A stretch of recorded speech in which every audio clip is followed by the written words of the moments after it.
Bien, bonjour tout le monde. Merci Thibaut d'être là dans cette nouvelle opus, cette nouvelle émission de notre podcast Un train peut en cacher un autre, consacré aujourd'hui à un sujet que j'affectionne particulièrement, le copywriting et la voix de la marque.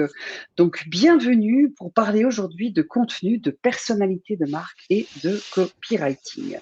J'ai demandé, non pas à la Lune, mais j'ai Oui, demandé à GPT-4 si le terme copywriting de marque existait et il m'a dit que c'était moins courant que le terme copywriting en général, mais de plus en plus utilisé par les professionnels du marketing et du content marketing et du brand marketing. Le copywriting de marque désigne la rédaction de contenu axé sur la construction et le renforcement de l'identité de marque. Dans ce contexte, le copywriting de marque pourrait se concentrer sur la création de contenu qui reflète la voix de la marque. La voix de la marque. Ça résonne chez vous, ça, Thibaut, je pense, la voix de la marque. ça résonne énormément. C'est notre gros sujet du moment chez Marc Copy. En tout cas, Effectivement. je voulais vous remercier, Muriel, pour cette invitation.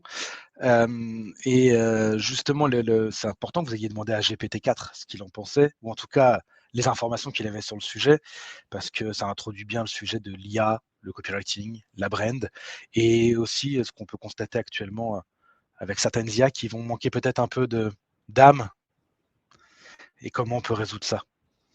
C'est en tout cas la grande question effectivement de tous les rédacteurs et de tous les copywriters, c'est est-ce qu'on ne va pas perdre son âme et se dévoyer en utilisant l'intelligence artificielle? Quand on parle de la voix de la marque, toutes les marques le diront, la voix de la marque, c'est la boussole, c'est le graal du brand marketing. C'est aussi, d'une certaine manière, une intelligence émotionnelle qui va permettre à la marque de communiquer, comprendre, répondre aux émotions, aux besoins et aux désirs de son public de manière authentique. Ce Tout à sera fait. donc bien d'intelligence qu'il est question aujourd'hui, en filigrane dans notre opus, puisqu'en fait, il s'agit d'accorder au mieux la voix de la marque et le copywriting. Et je ne pensais à personne d'autre, Thibaut, qu'à vous, Thibaut Ducrot, account exécutif chez Marcopy, la solution ultime pour une création de contenu efficace et sans stress, selon la promesse. Je suis heureuse de vous recevoir, Thibaut. Est-ce que vous pourriez vous présenter en deux, trois mots? Ouais. Je suis responsable des ventes de Marc Copy.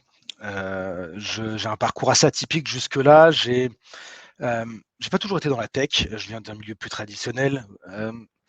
Et mon parcours, il a été jalonné de points de contact avec le marketing et le branding. Et jusqu'à m'amener aujourd'hui chez Marc Copy, où on développe donc une IA destinée au copywriting. Et maintenant, au copywriting avec la marque à l'intérieur, avec la brand. Parce qu'effectivement, c'est un sujet qui est de plus en plus constant. On a moi je l'appelle comme ça, la guerre du contenu. Il faut se démarquer, il faut surtout devenir mémorable, écrire sa propre histoire. Et c'est justement là tout l'enjeu aujourd'hui. Et c'est pour ça qu'aujourd'hui, je suis vraiment heureux de pouvoir, avec cette expérience qui m'a jalonné mon parcours, apporter toute cette valeur à mes prospects, à mes clients à chaque fois que j'ai un échange.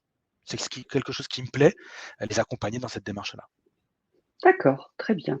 C'est intéressant parce que quand j'ai vu que vous aviez intégré, puisque ça fait quelques mois que nous avons testé et que nous éprouvons l'outil Marcopy au sein de l'agence We Are the World, et quand on a vu ce tournant que vous avez opéré aux alentours du mois d'août, si je ne m'abuse, d'intégrer Tout cette à fait. dimension effectivement de d'IA propre, d'IA aussi propre à la marque, avec une voix, une signature éditoriale, c'est un peu concomitant à ce qu'a fait Canva, puisque Canva, dans sa solution, a intégré aussi cette voix de la marque. Alors, pas du tout de la même manière, Mhm. évidemment, mais c'est dire si on voit que les solutions elles-mêmes sont de plus en plus sensibles à aider les marques à mettre en avant surtout leur signature éditoriale, leurs différences, leur singularité. Donc, c'est un enjeu énorme, effectivement. Mhm.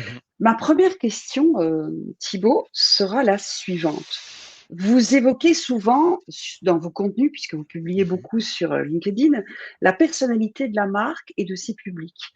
Ce qui n'est pas sans nous rappeler d'ailleurs que au tournant des années 80 du siècle dernier, les stratèges de marque ont façonné leurs atouts concurrentiels et les atouts concurrentiels surtout de leur marque en lui insufflant une âme, en la dotant de Mhm. traits parfois même humains. Tout à fait. Est-ce que c'est cela pour vous l'intelligence de la marque, la voix de la marque? Ça fait référence à sa capacité à exprimer une personnalité forte, singulière, symbolique?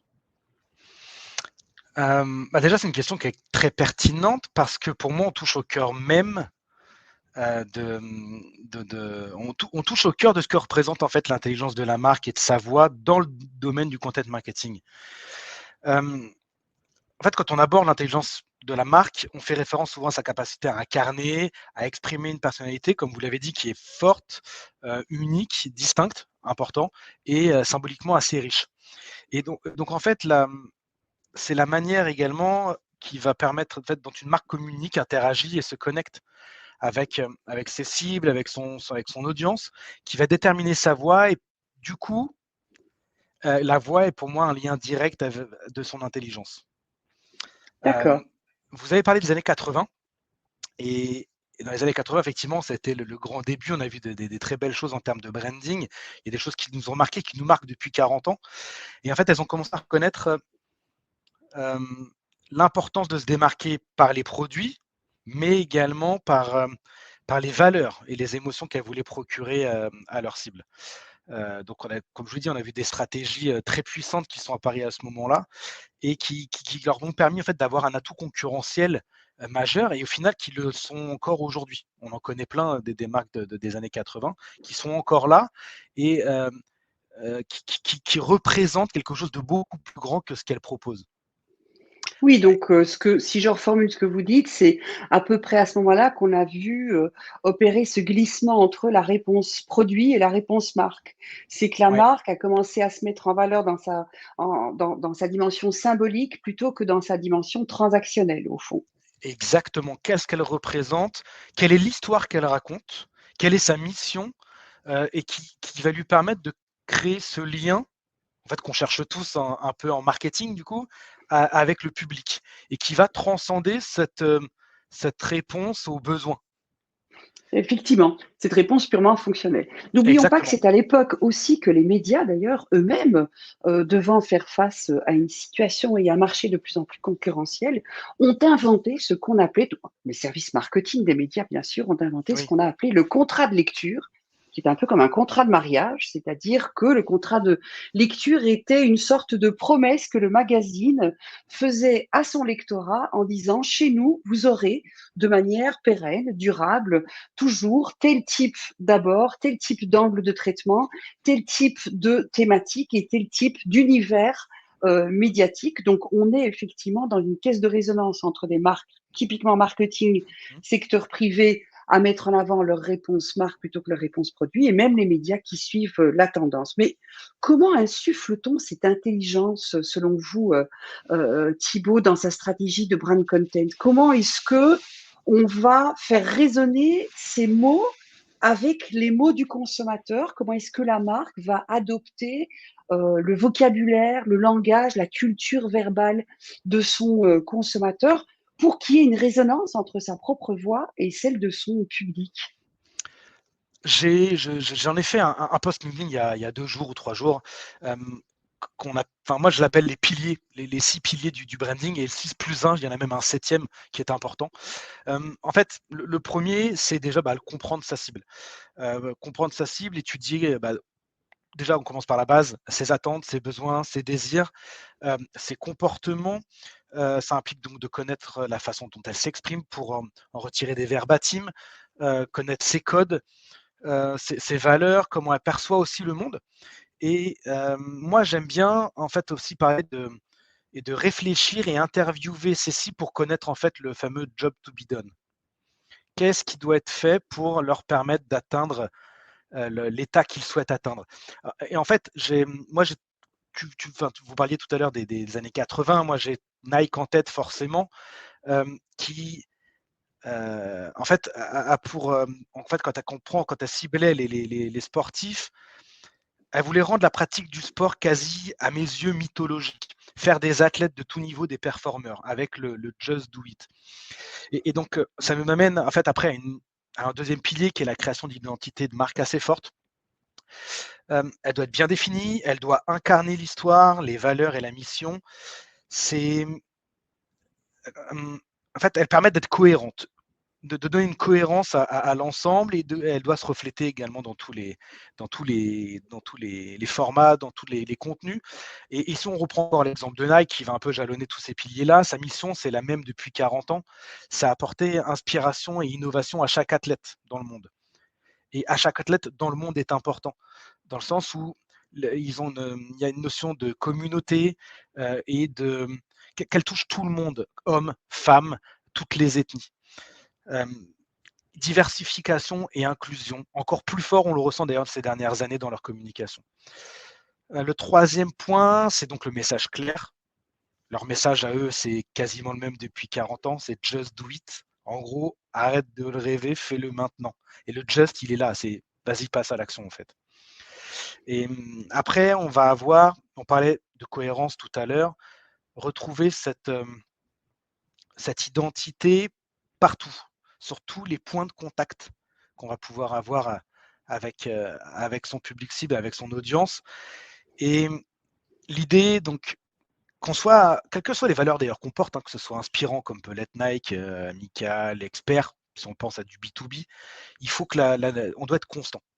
Et quand je prends les points de contact, si on repense encore à Nike, on va avoir en ligne, on va avoir leur spot télé, des affichages en 4x3, que ce soit dans le métro ou dans la rue, on va avoir les réseaux sociaux. Ils ont même créé des événements à un moment donné. Et aujourd'hui, moi je l'utilise personnellement, ils ont une application. Et en fait, tout est aligné pour porter le message d'une seule voix, qui est le dépassement de soi et la communauté. Après, on est dans le content marketing, c'est aujourd'hui, et le copywriting, c'est l'échange qu'on a aujourd'hui. C'est important d'avoir une création de contenu à forte valeur ajoutée. En termes de fond, en fait, c'est comment commencer à répondre au job to be done, à ce qu'attend sa cible. Ça va être apporter de la valeur. La première chose, on reprend Nike encore, ils ont fait des pubs qui sont mythiques. Aujourd'hui, leur application, c'est une application de coaching sportif. Donc en fait, on commence déjà à apporter de la valeur sans avoir même vendu un seul produit. Ils ont en 2008 créé un défi, une course mêlant hommes-femmes. L'idée, c'était de voir ce lien de communauté. Donc c'est encore un point de contact. Et ils n'avaient rien à vendre. C'était juste, ils ont organisé un défi.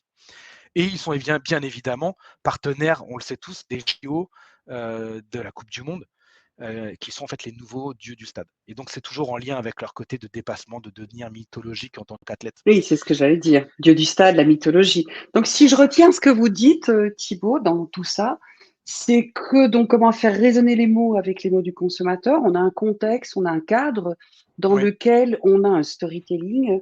c'est On ça. invoque une culture commune aussi avec ses cibles, puisque vous parlez de mythologie. Oui, Donc, c'est d'aller trouver les bonnes résonances culturelles entre soi et son public.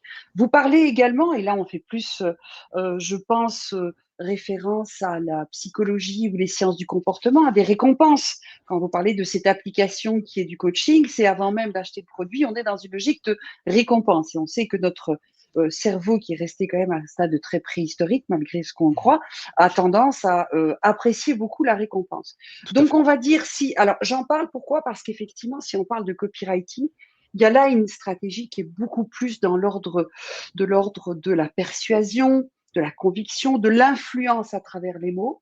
Et donc, ça veut dire que si je résume, dans l'influence à travers les mots, il faut des éléments, des dénominateurs communs qui soient culturels, Oui, de l'incentive, de l'incitation, de la oui, promesse de récompense. Et alors, cette résonance avec le public, et c'est pas pour rien que dans Marcopy, une des premières choses qu'on fait quand on installe son tableau de bord, c'est de décrire son persona, en fait. C'est de effectivement. s'adresser à quelqu'un de concret, c'est-à-dire, mais ça demande quand même, Thibaut, une certaine maturité pour une marque, de bien connaître effectivement ses cibles, de bien maîtriser toute cette résonance et ces connivences culturelles Mhm. avec ses cibles avant de pouvoir utiliser au mieux la plateforme du coup Marcopy. Tout à fait. C'est là qu'on rentre dans le dernier pilier, c'est l'analytics en fait. C'est une fois qu'on a récupéré les infos, il faut l'analyser, il faut le décanter et en retirer quelque chose qui va permettre en fait de pas juste être, je prends un exemple, homme, 40 ans, CSP+, et voilà. Il faut aller beaucoup plus loin que ça. qu'est-ce que je veux devenir, qu'est-ce que ma cible veut devenir. Et effectivement, il y a une maturité que tout le monde n'a pas encore, ou en tout cas que toutes les entreprises n'ont pas encore. Parce que là, on parle de marque B2C, mais ça marche aussi dans le B2B. Bien sûr. Cette maturité, elle doit arriver, et j'ai même envie de dire, avec le temps, elle va devenir une obligation. J'en reviens à cette guerre du contenu du début. L'idée unique n'existe quasiment plus. On a tous plus ou moins, enfin, en tout cas, il y a plusieurs entreprises qui peuvent avoir la même idée de développement sur le même segment, et il faut pouvoir se démarquer par rapport à ça. Donc, le branding doit se refléter dans le copywriting et donc dans les contenus pour attirer ces cibles, devenir mémorable, s'ancrer dans la tête et devenir une évidence. Devenir une évidence. Alors, ça m'a frappé d'ailleurs que dans votre, excusez-moi, dans votre, parce que ça me fait penser au fait que dans le tableau de bord, une fois de plus, vous laissez le choix d'utiliser le vous ou le Ouais. tu dans la communication. Et quand vous parlez du fait qu'on peut avoir des mêmes solutions, des mêmes produits, des mêmes services, mais tout est question effectivement, au fond, de relation, presque d'intimité, j'ai envie de dire, de proximité avec les cibles Mmh. qu'on veut installer, puisque vous proposez aussi des tons informels, formels, sympathiques et autres. Donc, ce que vous êtes en train de dire, c'est effectivement que la guerre de l'attention, la guerre des contenus, ce sera vraiment de mettre en avant, coûte que coûte, en fait, sa personnalité. Ce qui veut dire aussi, du coup, ça veut dire qu'on peut oser ne pas plaire. Bien, et de toute façon, ne pas plaire à tout le monde, surtout. Oui, Plaire à tout le monde, c'est plaire à personne. On le sait tous, enfin, en tout cas, en tant que marketeur, on l'a tous un peu en tête. L'idée, c'est de plaire à la cible à qui on veut vraiment résoudre, ou en tout cas permettre de s'élever ou de changer, etc. Euh, on va même encore au-delà de ça, nous, dans Marc Copy, on a rajouté un glossaire pour repartir sur les verbatims que peuvent utiliser notre cible. L'idée, c'est d'utiliser les bons mots, en bannir certains parce qu'ils ne correspondent pas à notre cible ou alors ils ne correspondent pas à notre personnalité, s'orienter et pouvoir en fait, diriger comme ça l'IA sur ce qu'on souhaite vraiment. Mais là, on parle d'ajustement avec des réglages, mais on peut aller encore plus loin avec l'intelligence artificielle, c'est-à-dire qu'on peut créer des modèles qui reprennent des copywriting existants. Vous pouvez avoir, vous, chez We Are the World, Muriel, plusieurs contenus existants depuis plusieurs années, depuis la création de l'agence, sur lesquels on peut s'inspirer, en fait, en fournir à Marc Copy cette information-là et lui dire à partir de ça, tu nous en retires une tonalité, un style d'écriture, une plume, une identité oui. dans le style. Donc c'est là où vous aidez aussi, puisque j'évoquais tout à l'heure le fait que nous, on le voit bien, puisque We Are the World, depuis 20 ans qu'on existe, ça fait 20 ans qu'on nous sollicite un petit peu effectivement pour dessiner, créer cette voix de la marque et pour aider au fond à accoucher de sa personnalité de la marque à Mhm. travers des outils éditoriaux. Ce que vous vous dites, c'est que Marcopy aide la marque à, au fond, matérialiser sa voix en analysant ses contenus digitaux tels que vous proposez d'ailleurs de mettre l'URL d'un site internet ou d'un blog, etc. Tout à fait. En Mais fait, alors du coup, on a deux Thibaut, défis. Il y a deux défis, d'accord, Muriel. Parce que là, on parle de vous qui êtes des professionnels du branding, qui maîtrisez l'éditorial, donc vous avez une personnalité. Mais tout à l'heure, vous m'avez posé la question de ceux qui n'en ont pas. Notre mission à nous, c'est de permettre à ceux qui en ont une de faire porter leur voix et de ceux qui n'en ont pas de la créer. alors moi je pense qu'on en a tous une, toute marque a une personnalité, mais de Mhm. la même manière que les êtres humains, c'est qu'il y a ceux qui sont tout à fait capables d'introspection ou de regard sur soi et donc de dire et voilà, d'exprimer leur personnalité, de Bien la sûr. commenter avec cette posture un petit peu phénoménologique de se regarder soi-même. Et puis il y a tous les autres qui ont certes une personnalité, mais qui n'arrivent peut-être pas parce qu'ils n'ont pas les outils, parce que ils sont trop timides, parce que, et c'est souvent le cas d'ailleurs chez nos clients, il y a une sorte effectivement de trop grande humilité. Ils ne sont pas capables de mettre en avant, d'une part, tous ces traits de la personnalité, et de l'autre côté, de storyteller et de scénariser cette Oui, personnalité, effectivement. Mais oui, du oui, c'est vrai. coup, Thibaut, où est-ce qu'on met le curseur dans ce travail de création de contenu assisté par l'intelligence artificielle ou dans cette nécessité aujourd'hui de formaliser, de cadrer sa, j'ai envie de dire, son identité copyrightée, son Ouais. brand copywriting, où Mhm. est le curseur entre l'intelligence émotionnelle et l'intelligence artificielle. Parce que vous avez raison, vous proposez par exemple un glossaire, et dans ce glossaire, ça me fait penser à un de nos clients qui n'aime pas qu'on utilise le terme patron, donc c'est du B2B, il n'aime pas qu'on utilise le terme patron employé, il préfère le terme leader, manager et Mhm. collaborateur. Donc typiquement, dans le glossaire de notre client, on mettra leader et collaborateur et non pas patron et employé. Mais comment est-ce qu'on fait ressortir l'émotion là-dedans? Du coup, sachant que la voix de la marque, c'est quand même une vibration, c'est quand même une émotion. Tout à fait. Alors, pour l'ajustement, pour en fait la dose d'intelligence artificielle et la dose d'intelligence émotionnelle humaine, je vais partir d'un principe. Moi, je vais partir sur Pareto, 80-20. Mais ça va pas être 80 d'un coup et 20 d'un coup. Ça va être 10% de préparation. Il y a un travail en amont, une réflexion, on en revient dessus, sur qu'est-ce que la marque, qu'est-ce qu'elle représente, qu'est-ce qu'elle veut représenter pour sa cible. Et ça, il faut le préparer. Quelle émotion on veut faire ressentir. Et ça, vous allez pouvoir le définir dans Mark Copy, dans les personas. La façon dont le persona veut être touché, quelles sont ses cordes sensibles, la façon dont on va pouvoir s'adresser à lui. On va pouvoir le définir. On va pouvoir lui uploader un guide, un brand book, un guide de marque qui va lui donner un petit peu toutes les